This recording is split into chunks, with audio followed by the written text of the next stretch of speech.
오늘 하나님 우리들에게 주시는 말씀 여호수아서 9장 1절에서 2절, 24절에서 26절 우리 같이 합독해서 읽도록 하겠습니다. 구약 332쪽 먼저 우리 1절, 2절 같이 읽고요. 24절에서 26절 같이 읽겠습니다. 시작. 2일 후에 요단 서쪽 산지와 평지와 레바논 앞 대해 연안에 있는 헷사람과 아모리 사람과 가나안 사람과 브리스 사람과 히위 사람과 여부스 사람의 모든 왕들이 이 일을 듣고 모여서 일심으로 여호수아와 이스라엘에 맞서서 싸우려 하더라. 아멘. 우리 24절부터 다시 읽습니다. 시작. 그들이 여호수아에게 대답하여 이르되 당신의 하나님 여호와께서 그의 종 모세에게 명령하사 이 땅을 다 당신들에게 주고 이 땅의 모든 주민을 당신들 앞에서 멸하라 하신 것이 당신의 종들에게 분명히 들리므로 당신들로 말미암아 우리의 목숨을 잃을까 심히 두려워하여 이같이 하였나이다. 보소서, 이제 우리가 당신의 손에 있으니 당신의 의향에 좋고 옳은 대로 우리에게 행하소서 한지라. 여호수아가 곧 그대로 그들에게 행하여 그들을 이스라엘 자손의 손에서 건져서 죽이지 못하게 하니라. 아멘. 우리 한 번 더 기도하죠. 참으로 감사하신 아버지 하나님, 오늘 우리가 맥주감사절 귀한 예배를 주 앞에 드립니다. 이 6개월 동안의 절반의 삶을 주님께서 또 한 해 동안 지켜주시고 인도하시며 오직 주의 은혜만 우리가 구하며 살겠다라는 마음으로 이 귀한 감사절을 지키오니 오늘도 이 찬양을 받아주시고 우리의 마음과 우리의 귀한 정성을 받아 주시옵소서. 오늘도 말씀으로 우리를 찾아오셔서 하나님의 은혜가 얼마나 위대하며 영광스러우며 나의 삶의 전부임을 깨닫게 하는 귀한 시간 될 수 있도록 도와주시고 오직 주님 앞에 나의 부족함과 연약함을 내어놓고 죄인됨을 우리가 고백하며 주님의 은혜를 구하는 귀한 시간 될 수 있도록 인도하여 주시옵소서. 전하는 자 부족합니다. 연약합니다. 오직 주의 능력과 주의 은혜로만 붙들어 주시옵소서. 예수님의 이름으로 간절히 기도합나이다. 아멘.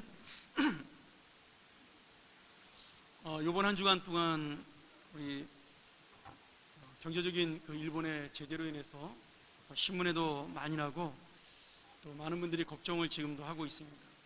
특별히 이 반도체 산업에 종사하는 분들에게는 직접적인 타격이 오기 때문에 굉장히 많이 힘든 시절을 우리가 보낼 수 있을 것이라고 그렇게 생각해 볼 수가 있습니다. 제가 말씀을 준비하다가 왜 일본 사람들은 이런 일을 우리한테 참 쉽게 할까? 정말 우리를 36년 동안 지배했는데 식민지로 거기에 대한 미안함이 없을까에 대한 생각을 하다가 제가 예전에 읽었던 그 일본 기독교사라는 책이 생각이 났습니다. 이게 사와 마사히코라는 동경대학교 법대를 나온 일본인 신학자 목사님이시죠. 이제 그분이 법대를 나와서 예수를 믿고 신학자가 되신 분인데 그분이 쓴 일본 기독교사라는 책이 있습니다. 근데 거기서 일본 사람들이 왜 기독교를 잘 믿지 않느냐 그런 이야기를 설명을 하는데 이런 대목이 있어서 제가 기억이 나서 적어왔습니다. 신도, 다시 말하면 귀신에 젖어 있고 불교와 미신에 젖어 있는 일본 사람들에게는 인간에게 무엇인가를 요청하는, 다시 말하면 하나님의 거룩함이나 진실한 삶 그런 것들을 요구하는 그런 종교를 싫어하는 마음이 있다라는 그런 거죠.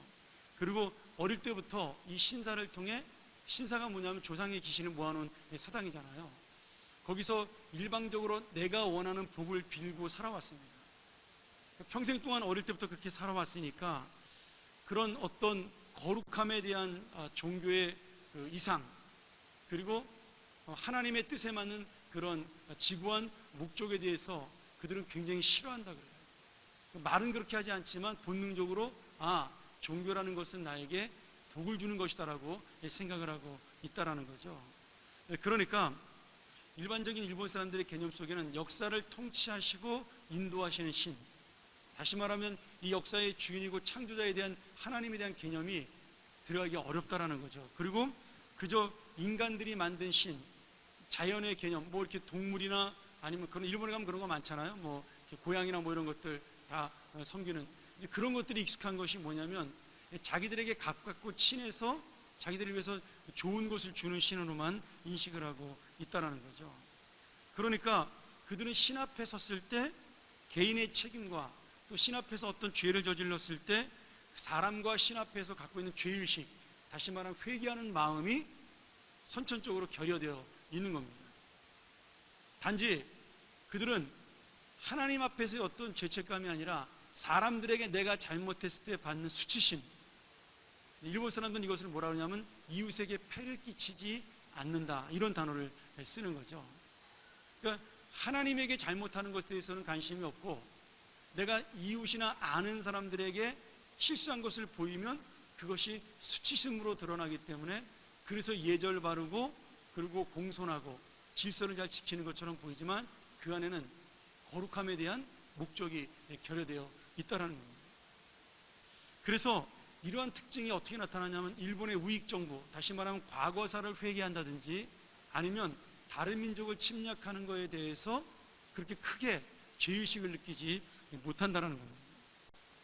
왜냐하면 역사의 통치에 대한 하나님에 대한 의식을 갖고 있지 못하니까 그들은 이 역사를 생각하는 것이 아니라 오늘 하루하루를 내가 복을 받고 살아가는 것에 집중이 되어 있다는 거죠. 그래서 이 사와 마사히코 목사님은 일본 선교가 반드시 필요한 이유 중에 하나가 뭐냐, 일본인들의 그 잘못된 신의식, 종교심을 하나님의 거룩한 마음으로 바꿔야 된다라고 이 책에서 설명하고 있습니다. 실제로 그래서 그런지 일본 사람들은 예수를 거의 믿지 않습니다. 거의 1%밖에 믿지 않죠. 뭐 사실 통계적으로는 1%지만 0.5% 정도 저희가 믿고 있다고 보는데 그 일본 사람들은 예수를 믿는 사람들은 정말 잘 믿습니다. 정말 진실하게 믿고요, 정직하게 믿고 그리고 거룩하게 하나님을 믿습니다. 그래서 예수 믿는 사람들은 확실히 일본에서 다른 모습으로 살아가는 거죠. 근데 그것이 일본 사람에게 큰 부담이라는 거예요. 요즘 우리가 그 일본의 정부 때문에 경제적으로 지금 어려운 지경에 처하게 되어 있습니다. 근데 제가 이 말씀을 준비하다 가만히 생각을 해보니까 이 문제는요, 경제와 정치의 문제가 아니라 영적 싸움이에요. 다시 말하면 일본의 우상과 귀신을 섬기는 사람들의 그 가치관, 그 세계관에 대한, 그리고 하나님 믿는 우리나라 사람들에 대한 가치관이라는 거죠. 제가 기도하면서 그렇게 하나님 앞에 기도를 했습니다. 우리나라가 조금 경제적으로 힘들고 어려워도 이번 기회에 진리를 바로 세우고 진실을 드러내야 된다. 36년 동안 정신대로 징용으로 끌려가서 고생한 사람들의 그 원한과 아픔을 이 나라가 치유하지 않고 우리가 경제적인 논리와 어떤 자본주의적인 논리로 이것을 그냥 스리슬쩍 넘어가면 이 나라의 역사는 또다시 바로 서지 못한다. 지금 조금은 고생한다 할지라도 역사를 바로 세우면 이 나라가 분명히 하나님의 복을 받을 것이라고 제가 생각을 하고 하나님께 우리가 견딜 수 있는 은혜를 달라고 기도를 했습니다. 여러분, 저는 오늘 이 문제가 하나님과 우상의 싸움이라는 생각이 들어요. 내 개인의 축복과 나만 잘 되면 된다라는 그러한 사고를 가지고 있는 그 우상의 사람들과 어쩌면 이 세계와 또 이 평화를 바라보는 우리 민족과의 어떤 영적인 전투라고 저는 믿습니다. 여러분, 지금 일본의 그 정부의 마지막 목적은 뭐냐면 우리나라를 괴롭힘으로 인해서 예전에 우리나라를 침략했던 것이 틀리지 않다라는 명분을 쌓는 거예요, 국민들에게. 그래서 헌법을 바꿔서 지금 일본의 헌법은 다른 나라가 침략해 들어왔을 때만 방어할 수 있는 그러한 헌법으로 되어 있습니다. 그리고 다른 나라가 침략해 들어왔을 때도 혼자 전쟁하는 것이 아니라 반드시 동맹국인 미국이나 아니 우리나라의 도움을 받게 되어 있어요. 이게 이제 상호 방위 조약이라는 거죠. 3국에. 근데 지금 아베 총리가 원하는, 일본 정부가 원하는 지금 헌법을 개정하고 싶은 이번 그 선거를 통해서 이김으로 그건 뭐냐면 우리가 단독으로 전쟁을 할 수 있는 그러한 이 권한을 헌법에 집어넣고 싶은 겁니다. 그러기 위해서는 예전에 저질렀던 이 대동아 전쟁, 다시 말하면 2차 세계대전을 일으켰던 일본의 그 죄가 잘못된 것이 아니라는 것을 명분적으로 국민들에게 보여줘야 헌법을 바꿀 수가 있는 거죠. 여러분, 이것은 단순히 우리나라와 자기들의 어떤 경제적인 논리를 가지고 싸우는 자존심 싸움이 아닙니다. 일본이 옛날로 돌아가고 싶은 그런 마음을 가지고 먼 안목으로 보고 싸우는 전쟁이라는 거죠. 그 말은 뭐예요? 하나님의 정의와 하나님의 평화를 무너뜨리는 나라라는 거예요. 여러분, 일본 사람 개인은 굉장히 예절 바르고 친절하고 좋은 사람들이 많습니다.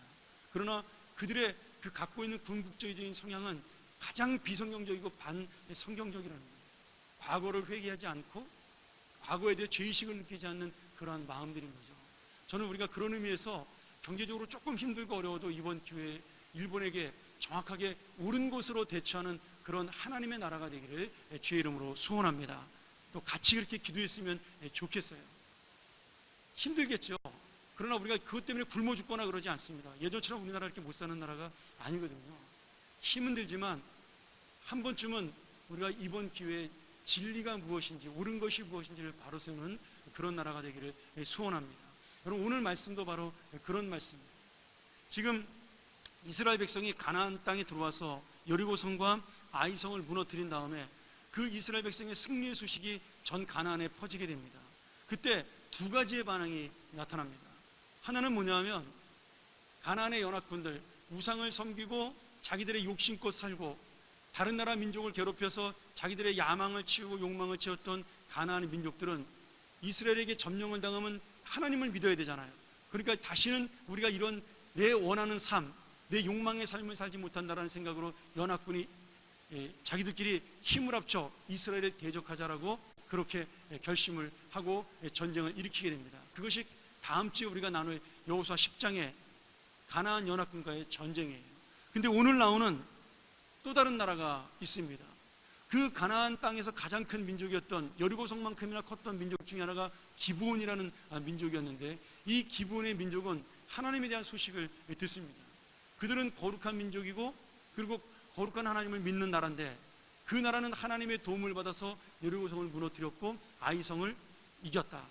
그러니 우리가 섬기는 우상을 이제는 버리고 이 하나님을 믿는 백성 앞에 나가서 서로 평화조약을 맺고 우리도 하나님을 믿는 백성이 되자. 그렇게 해서 찾아오는 민족이 바로 기브온 백성이라는 거죠. 오늘 이것을 통해서 가나안의 운명이 결정되어집니다.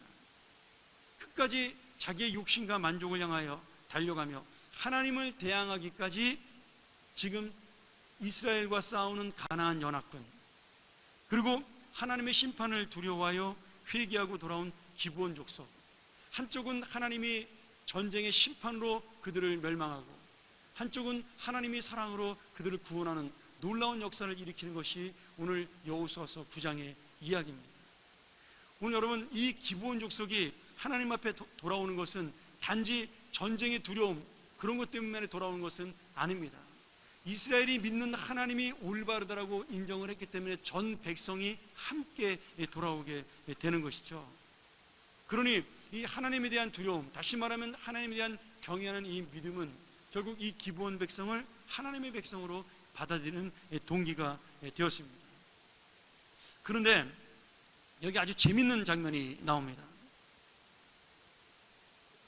오늘 말씀이 조금 우리가 깊이 생각하지 않으면 좀 어려운 말씀인데, 자, 우리가 기브온 족속의 구원을 보면서 그러면 우리가 회개하면 하나님이 전부 다 받아주신다, 다 그렇게 알고 있어요. 물론 틀린 말은 아니죠.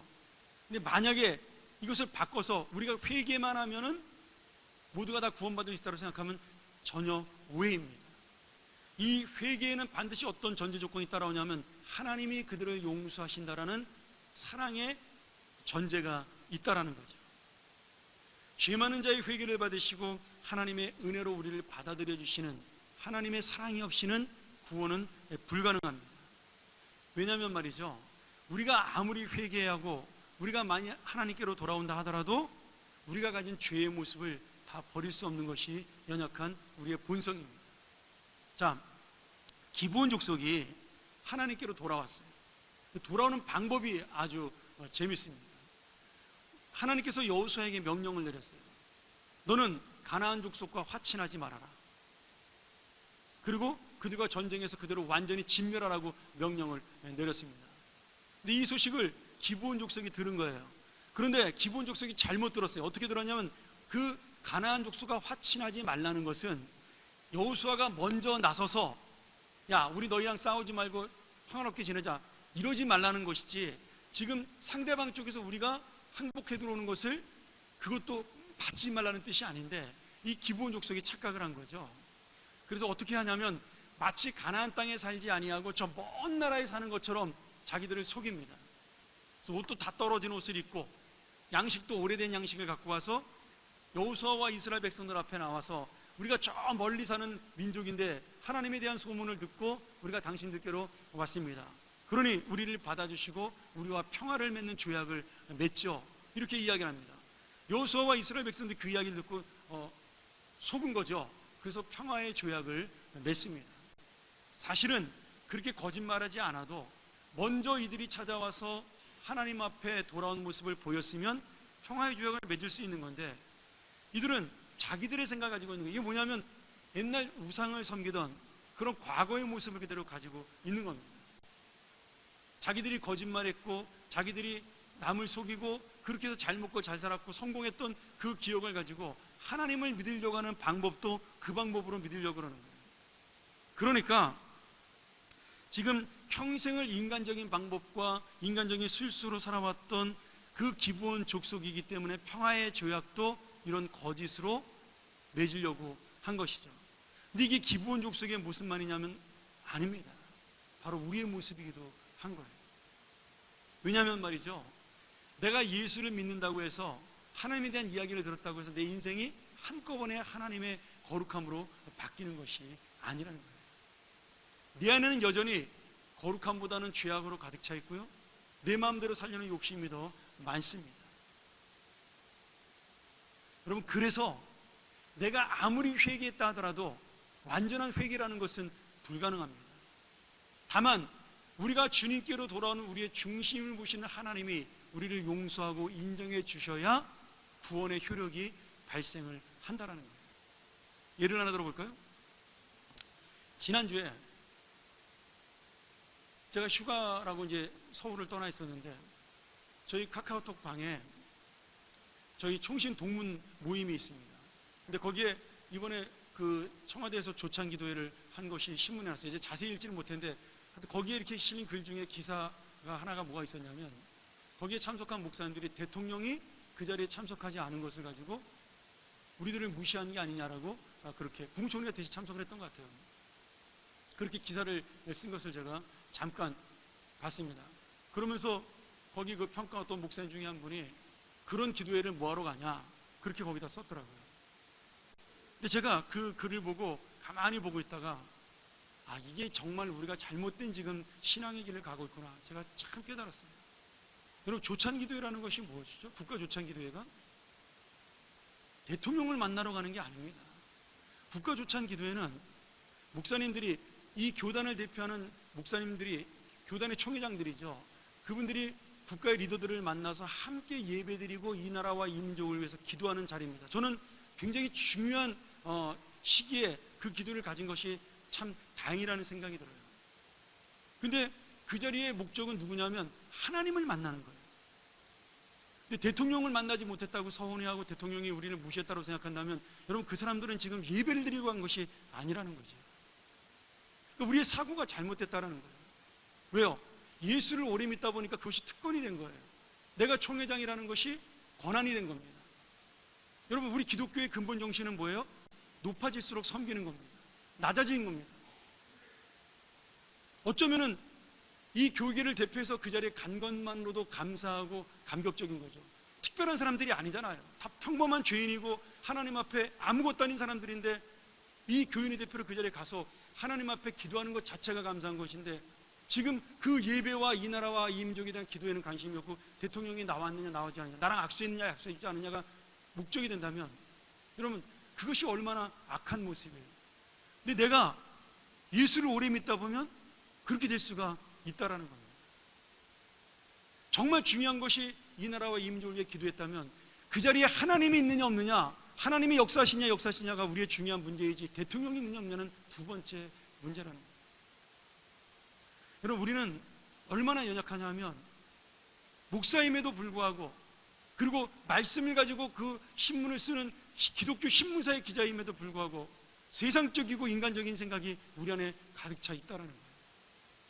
왜 그래요? 오래 믿었기 때문에 그렇습니다. 그러니 예수를 믿으면 믿을수록 내가 지금 본질을 놓치고 있느냐, 아니면 이 본질을 붙잡고 있느냐를 항상 고민해야 된다는 거예요. 오늘 여러분, 기브온 족속이 하나님 앞에 돌아와 하나님의 백성이 된 것은 그들이 회개했기 때문이 아닙니다. 하나님이 그들을 받아들여 줬기 때문에, 그 거짓된 모습에도 불구하고 하나님은 우리를 사랑하셨기 때문에, 하나님은 기브온 족속을 사랑하셨기 때문에 하나님의 자녀로 삼아 주신 겁니다.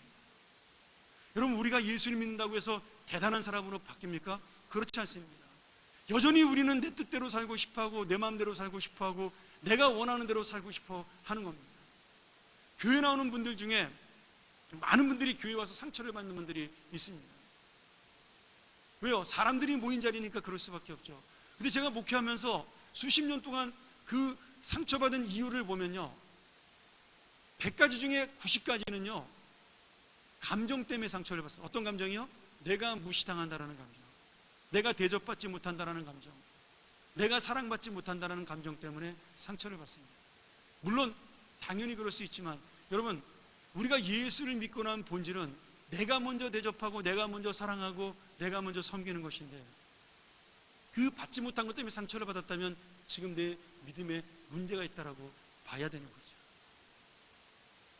지금 우리가 정말 본질과 중심을 놓치고 있기 때문에 상처를 받는 게 아닌가라는 고민을 해봐야 한다는 거예요. 저를 비롯해서요. 목사인 저도요, 어떤 상처를 받냐 하면, 여러분들이 말씀 앞에 순종하지 못하는 그 모습이 저한테 상처가 돼야 되죠. 사실은 그게 가장 목사의 큰 상처입니다.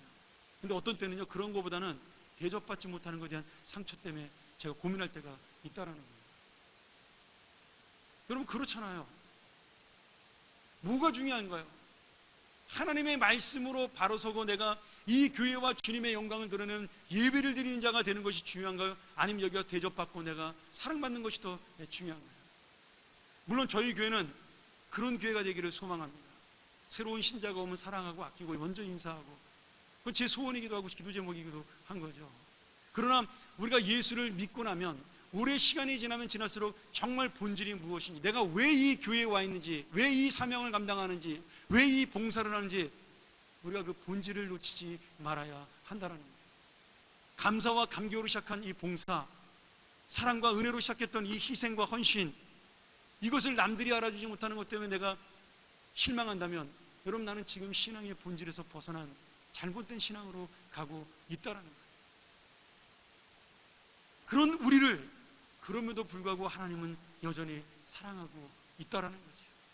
이 거짓된 모습으로 나오는 우리를 지금도 주님은 붙들어주고 있다라는 겁니다. 그래서 우리가 지금 이 자리에 앉아 있을 수 있는 겁니다. 사랑하는 여러분, 하나님을 믿는 게 왜 좋습니까?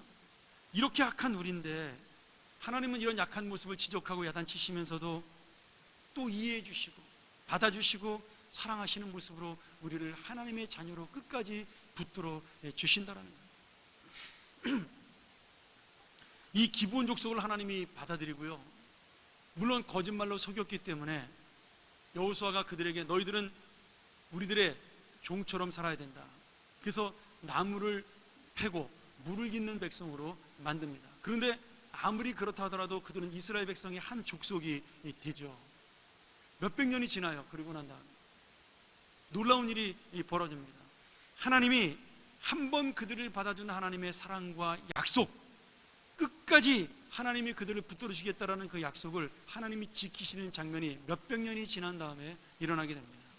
약 500년쯤 지난 다음에 사무엘하 21장에 보면 사울왕이 어떤 이유인지 정확히 나타나지 않지만 이 기브온 족속을 억울하게 학살한 사건이 벌어집니다. 아무래도 이스라엘 백성이 아니라 이방 민족이기 때문에 그들을 무시하는 차원에서 그런 일을 벌인 거죠.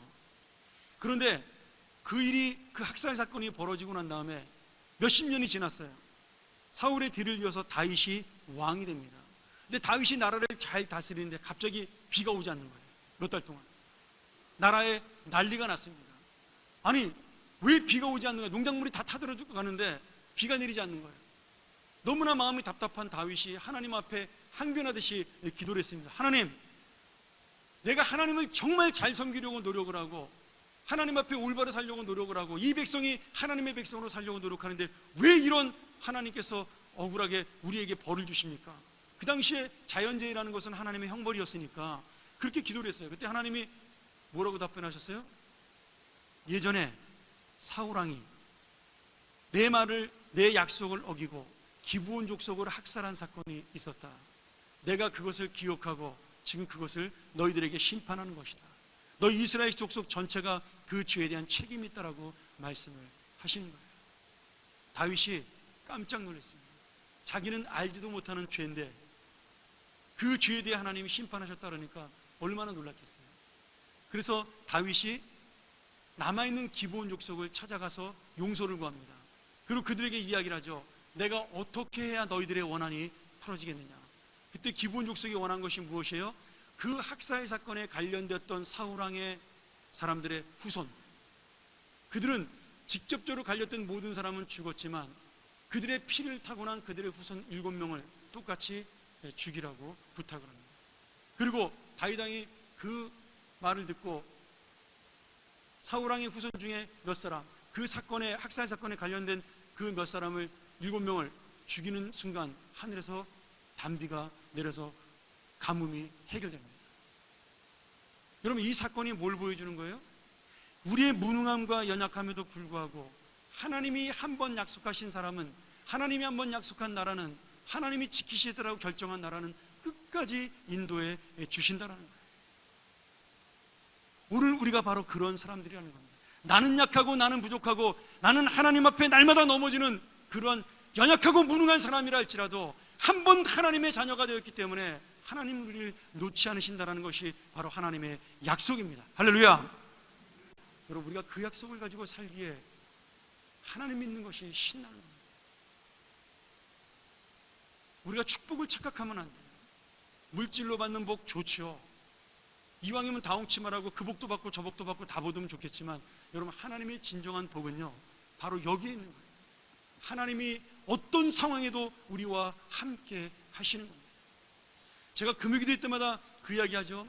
지금 미국이, 중국이, 일본이, 북한이 지금 세계 정세가, 경제가 어렵고 이 모든 것들을 여러분 우리가 정치와 경제와 사회 문제로 해석을 하는 그러한 이 세상의 논리로 바라봐서는 안 된다라는 거예요. 지금 이 순간에 내가 무엇을 붙잡고 있느냐, 너는 이렇게 힘들고 어려운 순간에도 나를 믿고 살아갈 수가 있느냐, 그것이 바로 오늘 하나님께서 우리에게 주시는 믿음의 결단입니다. 편하고 잘 나가고 잘 살 때 하나님 잘못 믿는 백성이 어디 있겠어요? 지금 이렇게 힘들고 어렵다라고 말하는 이 인생에서 정말 힘든지 잘 모르겠습니다. 저는 사실 우리나라가 지금 이렇게 잘 살고 있는데 그럼에도 불구하고 우리가 이 어려운 상황 속에 너는 나를 붙들고 있느냐라는 거예요. 여전히 나를 의지하고 있느냐, 그것이 오늘 하나님 우리에게 던지는 질문입니다. 그럼 그래서 우리의 모든 문제는요 물질의 문제, 경제의 문제가 아니라 영적인 하나님과의 문제입니다. 이스라엘 백성은 항상 그런 경험으로 살아왔던 거예요. 아수르가 침략하고 이집트가 침략했을 때 그때마다 사람들은, 하나님을 모르고 하나님을 믿지 못하는 백성들은 다른 나라를 의지하자, 바벨론을 의지하자, 이집트를 의지하자, 아닙니다. 그때 이사야 선지자가 뭐라 그래요? 그렇기 때문에 우리가 망한 것이다 라고 외친 거죠.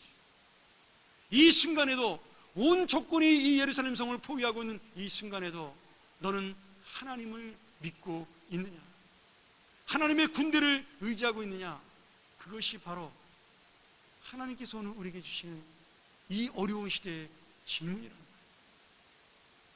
사랑하는 여러분, 하나님은 분명히 우리의 부족하고 연약한 모습에도 불구하고 하나님께로 나오면 용서하시고 사랑하겠다는 약속을 지켜주십니다.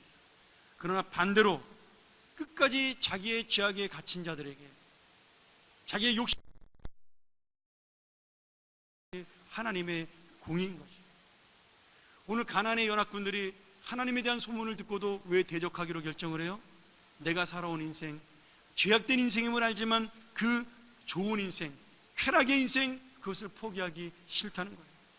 그 인생 때문에 수많은 사람이 고통을 당하고 힘 있는 자가 득세하는 그러한 세상에서, 가난한 자와 약한 자들은 죽을 수밖에 없는 그런 세상에서, 강한 자만이 살아남는 그 세상에서 나는 만족하고 살겠다라는 거예요. 이 좋은 인생을 나는 포기하고 싶지 않으니 하나님과 싸워서라도 이 인생을 유지하겠다는 것이 바로 가나안 7족 속의 전쟁이었습니다. 여러분, 이런 사람들은요, 자기의 신념이 옳다고 믿습니다. 잘못된 것임에도 불구하고 그것이 신념이라고 믿는 거예요. 그리고 누구보다도 용기 있게 강하게 살아갑니다. 또 그들을 쫓는 사람들은 그 모습이 매력적이에요. 그 카리스마적인 리더십, 무조건 이끌고 가는 그 힘, 그래서 그것을 매력으로 알고 쫓아가는 어리석은 사람도 많습니다. 사랑하는 여러분, 가나안 연합군이 왜 망합니까? 하나님을 대적했기 때문입니다. 우리가 다음 주에 자세하게 그 전쟁에 대한 기록을 보겠지만, 여러분, 이 전쟁은요, 하나님께로 돌아오지 않는 자와 하나님께로 돌아온 자에 대한 전쟁입니다. 그리고 하나님과 우상의 이 싸움입니다. 지금 구원이냐 심판이냐를 결정하는 전쟁입니다. 우리가 잘 아는 그 예술작품 중에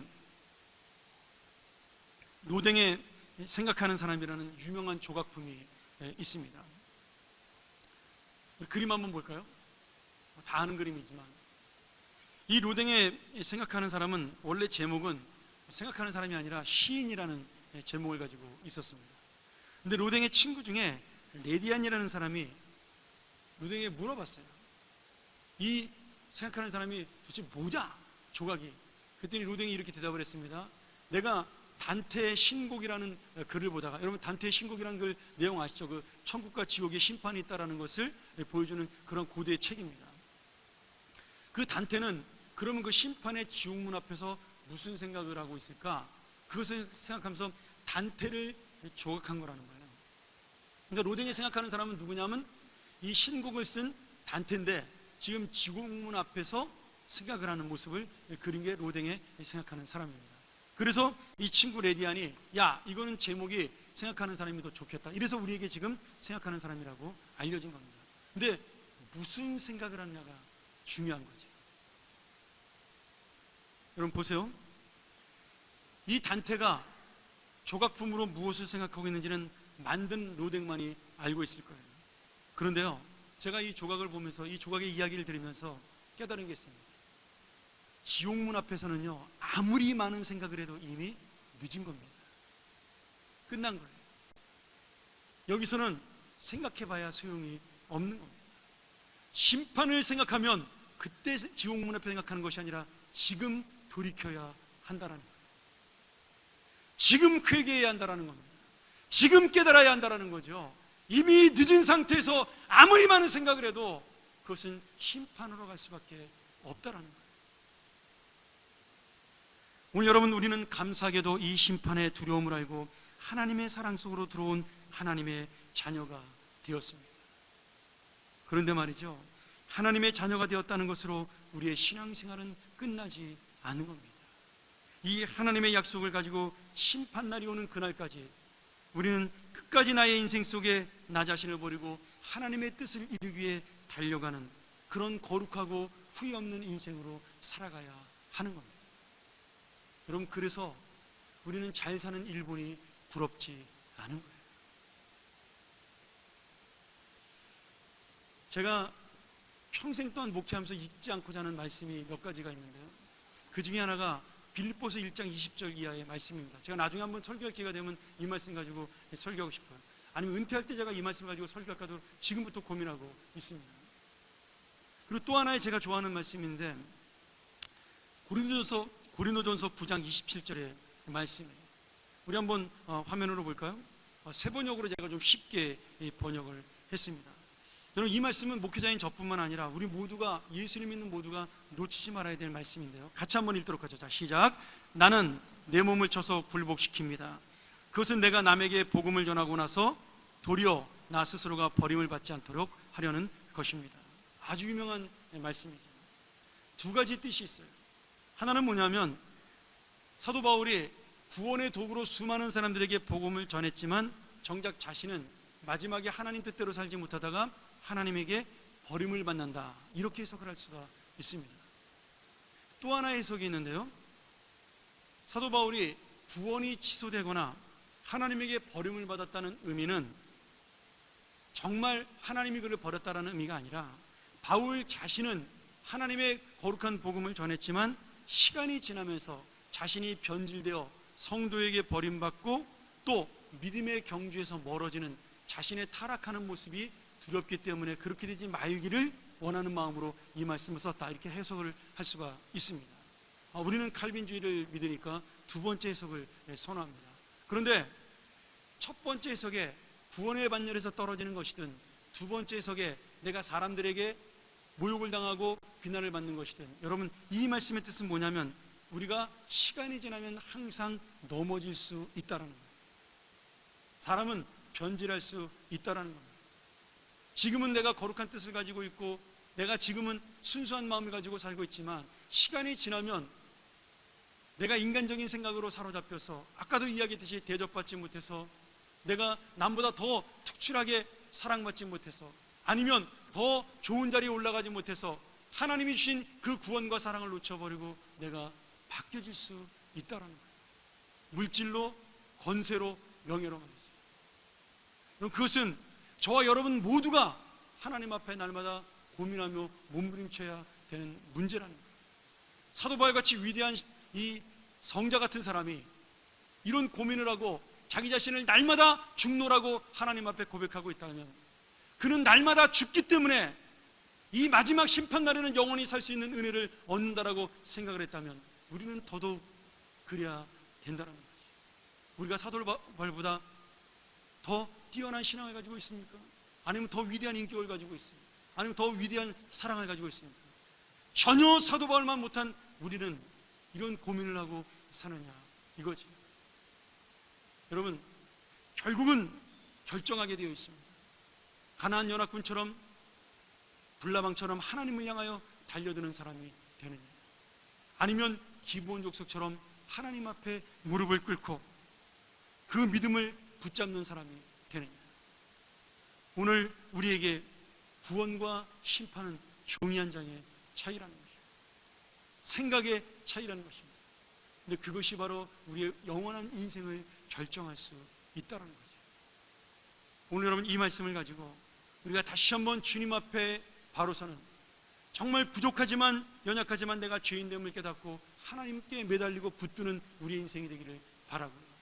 그 인생 속에 내가 다시 한번 변하지 않냐고 끝까지 심판대 앞에 서는 그날까지 하나님을 고민하고 하나님의 뜻을 위하여 몸부림치는 우리의 거룩한 인생, 그래서 심판대 앞에서는 생각하지 아니하고 당당하게 주님 앞에 설 수 있는 우리의 귀한 인생들이 되기를 주의 이름으로 간절히 축원합니다. 우리가 한번 이 시간 이 말씀 기억하면서 한번 기도하기를 소원합니다. 오늘 여러분, 우리의 가정이 어떤 가정이 되기를 원하시나요? 우리 가정이 돈도 많이 벌고 우리 아들들이, 우리 딸들이 잘 사는 가정이 되고 이 땅에서 정말 부경화를 누리는 가정이 되기를 원하십니까? 그것만이 우리의 소원인가요? 아니라면 하나님의 영원한 인생을 가지고 붙들고 사는 나의 자녀들, 나의 가정이 되기를 원하십니까? 여러분, 내 인생 얼마나 남았을까요? 하나님 앞에 서는 날, 그 심판대 앞에 서는 날, 우리는 심판받는 자가 아니라 하나님의 영광을 얻는 자가 되기를 내가 날마다 소원하며 사시는 그런 마음이 우리 안에 계십니까?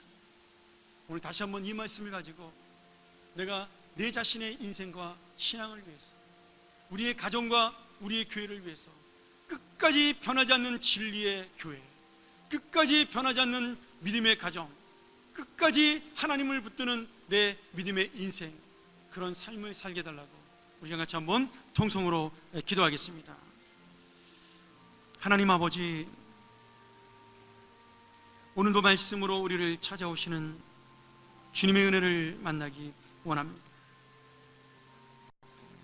이제 내가 새 사람이 되었고 새 인생을 얻었는데 여전히 내 마음속에는 내 생각과 내 교만과 나의 감정과 자존심으로 찬 나의 인생임을 고백하오니 아버지 하나님, 우리를 불쌍히 여기시고 긍휼히 여기시어 다시 한번 주님의 자리, 주님의 거룩한 인생으로 우리를 인도하여 주시옵소서. 아버지, 하나님 아버지, 오늘 우리 모두가 구원의 반열에서 심판을 두려워하지 않으나 그러나 심판이 있음을 생각하는 자가 되게 하여 주시옵소서.